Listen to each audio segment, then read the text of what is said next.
ఈ సెషన్కు స్వాగతం. ఈ సెషన్లో స్క్విరల్ కేజ్ ఇండక్షన్ మోటార్ యొక్క ఎఫిషియన్సీని no load test and blocked rotor test ద్వారా డిటర్మైన్ చేయడం గురించి తెలుసుకుందాం. సెషన్ ప్రారంభిద్దాం. ఈ సెషన్ యొక్క లక్ష్యాలు ఇప్పుడు పరిశీలిద్దాం. ఈ సెషన్ ముగింపులో మీరు వీటిని చేయగలరు. ఇచ్చిన 3-ఫేజ్ స్క్విరల్ కేజ్ ఇండక్షన్ మోటార్ కోసం నో లోడ్ పరీక్షను నిర్వహించండి. పైన పేర్కొన్న 3-ఫేజ్ స్క్విరల్ కేజ్ ఇండక్షన్ మోటార్ కోసం బ్లాక్ చేయబడిన రోటర్ పరీక్షను నిర్వహించండి. మోటార్ సామర్థ్యాన్ని లెక్కించండి. ఈ పరీక్షను నిర్వహించడానికి అవసరమైన పరికరాలు మరియు సాధనాలు: బ్రేక్ లోడింగ్ అమరిక మరియు స్ప్రింగ్ బ్యాలెన్స్తో three phase squirrel cage induction motor, 3 దశల auto transformer, triple pole single throw TPST switch, MI volt మీటర్లు, MI యామ్మీటర్లు, టాకోమీటర్, డైనమోమీటర్ రకం వాట్ మీటర్, కనెక్టింగ్ వైర్లు. నో లోడ్ పరీక్షలో స్టేటర్ కరెంట్ ప్రధానంగా అయస్కాంతీకరించడం వలన కరెంటు ప్రకృతిలో అత్యంత ప్రేరకంగా ఉంటుంది. అందువల్ల నో లోడ్ పరీక్షలో పవర్ ఫ్యాక్టర్ చాలా తక్కువగా ఉంటుంది. నో లోడ్ పరీక్షలో తక్కువగా power factor LPF watt meter అవసరం. నిరోధించబడిన రోటర్ పరీక్షలో పూర్తి లోడ్ కరెంట్ వాట్ మీటర్ ద్వారా ప్రవహిస్తుంది మరియు అందువల్ల యూనిటీ పవర్ ఫ్యాక్టర్ UPF రకం వాట్ మీటర్ ఉపయోగించబడుతుంది.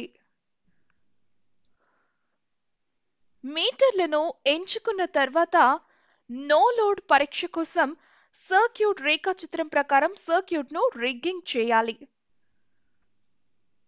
3 దశల AC సరఫరా నుండి వైర్లు ప్రతి దశ నుండి TPST స్విచ్ యొక్క ఇన్పుట్ వైపుకు కనెక్ట్ చేయబడతాయి.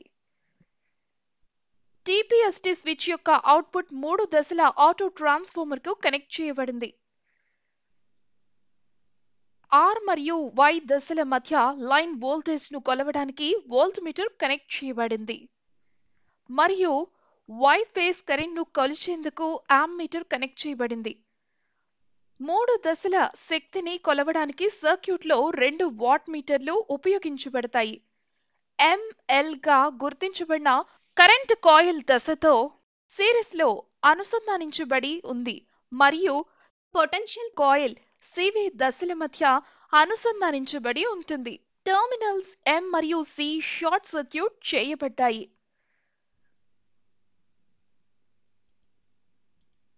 మోటార్ యొక్క స్టేటర్ ఫేస్ వైండింగ్లు సర్క్యూట్ రేఖాచిత్రం ప్రకారం వాట్ మీటర్లు మరియు యామ్మీటర్ ద్వారా ఆటో ట్రాన్స్ఫార్మర్ యొక్క అవుట్పుట్కు అనుసంధానించబడి ఉంటాయి.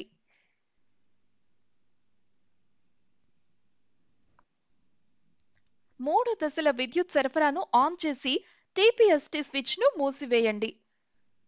ఆటో ట్రాన్స్ఫార్మర్ యొక్క నాబ్ను వోల్టమీటర్ రీడింగ్ను గమనిస్తూ కుడివైపుకు నెమ్మదిగా తిప్పండి. అది మోటార్ యొక్క రేట్ వోల్టేజ్కు చేరుకునే వరకు.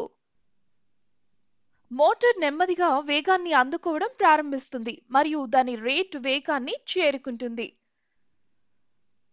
వాట్ మీటర్లో ఏదైనా ప్రతికూలంగా ఉంటే సరఫరాను ఆపివేయండి. సర్క్యూట్ను ప్రారంభ స్థితికి తీసుకురండి.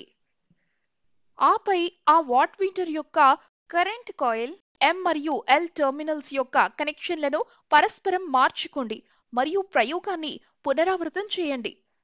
ఆ వాట్ మీటర్ రీడింగ్ను నెగటివ్గా పరిగణించాలి. ఇప్పుడు వోల్ట్ మీటర్, యామ్మీటర్ మరియు వాట్ మీటర్ రీడింగ్లను నోట్ చేయండి మరియు పట్టిక, సాధనాల పరిధి ఆధారంగా రీడింగ్లను రికార్డ్ చేసేటప్పుడు తగిన గుణాకార కారకాన్ని పరిగణించాలి.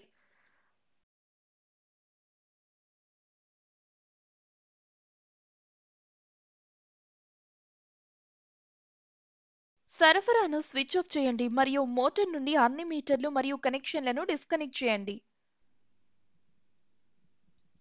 తక్కువ వోల్టేజ్ DC సరఫరాను ఉపయోగించి స్టేటర్ యొక్క రెసిస్టెన్స్ ను కొలవండి. ఒక స్టేటర్ వైండింగ్ యొక్క రెండు చివర్ల మధ్య ఎంసీ రకం వోల్ట్ మీటర్ 0 to 30 వోల్ట్ శ్రేణి స్టేటర్ టెర్మినల్స్ మరియు ఎంసీ రకం యొక్క ఆమ్మీటర్ మధ్య అనుసంధానించవచ్చు. 0 to 2.5 ఆంప్స్ పరిధిని స్టేటర్ వైండింగ్ తో సిరీస్ లో కనెక్ట్ చేయవచ్చు. మీటర్ రీడింగ్లను ఈ పట్టికలో రికార్డ్ చేయవచ్చు మరియు పట్టిక వేయవచ్చు. స్టేటర్ బైండింగ్లు స్టార్ట్ మోడ్లో కనెక్ట్ చేయబడితే resistance per phase RP is equal to V/I into 1/2. Therefore, RP is equal to R/2. Stator బైండింగ్లు డెల్టా మోడ్లో కనెక్ట్ చేయబడితే resistance between two terminals R is equal to V/I. Let the resistance per phase is equal to RP. R is equal to RP parallel to 2RP. That is 1/R is equal to 1/2RP plus 1/RP. Resistance measured is equal to 3/2 RP. Therefore, RP resistance per phase of stator is 2/3 R. No load పరీక్ష సమయంలో తీసుకున్న రీడింగ్ల నుండి no load నష్టాలను గుణిద్దాం. No load సమయంలో నష్టాలు stator వైండింగ్లో I²R నష్టం, stator మరియు రోటర్లో కోర్ నష్టాలు, ఘర్షణ మరియు గాలి యొక్క నష్టం.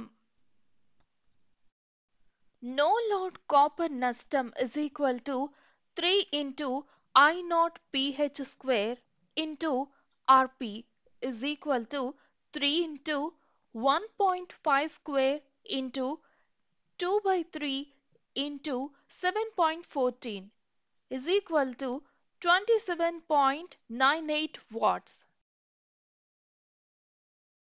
ఇక్కడ I0 PH అనేది per phase no load current. Star connect చేయబడిన మోటార్ కోసం I0 PH is equal to I0.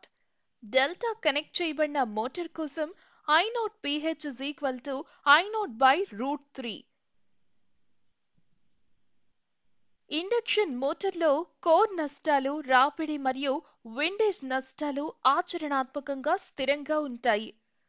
స్థిరమైన నష్టాలు is equal to W0 minus 3 into I0 PH² into RP. That is equal to minus 100 plus 150 into 2 minus 27.98. That is equal to 72.02 watts. ఇక్కడ W0 అనేది no load input power. రోటర్ను block చేయబడిన స్థితిలో ఉంచండి. మెయిన్లను on చేసి TPST స్విచ్ను మూసివేయండి. Ammeter పూర్తి load కరెంట్ను చదివే వరకు ఆటో ట్రాన్స్ఫార్మర్ నాబ్ను తిప్పండి. వోల్ట్ మీటర్ రీడింగ్ మరియు వాట్ మీటర్ రీడింగ్లను గమనించండి. చూపిన పట్టికలో మీటర్ రీడింగ్లను నోట్ చేయండి.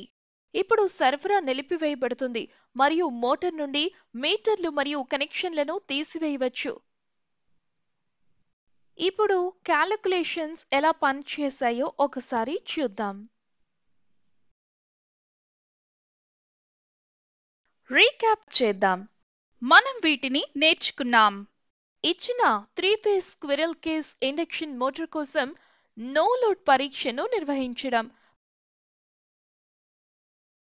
పైన పేర్కొన్న 3-phase squirrel cage induction motor కోసం బ్లాక్ చేయబడిన రోటర్ పరీక్షను నిర్వహించడం. మోటార్ సామర్థ్యాన్ని లెక్కించండి. కాబట్టి ఈ సెషన్లో స్క్విరెల్ కేజ్ ఇండక్షన్ మోటార్ యొక్క ఎఫిషియన్సీని no load test and blocked rotor test ద్వారా డిటర్మైన్ చేయడం గురించి తెలుసుకున్నాం. మీకు అన్ని విషయాలు అర్థమయ్యాయని ఆశిస్తూ తదుపరి సెషన్లో కలుద్దాం.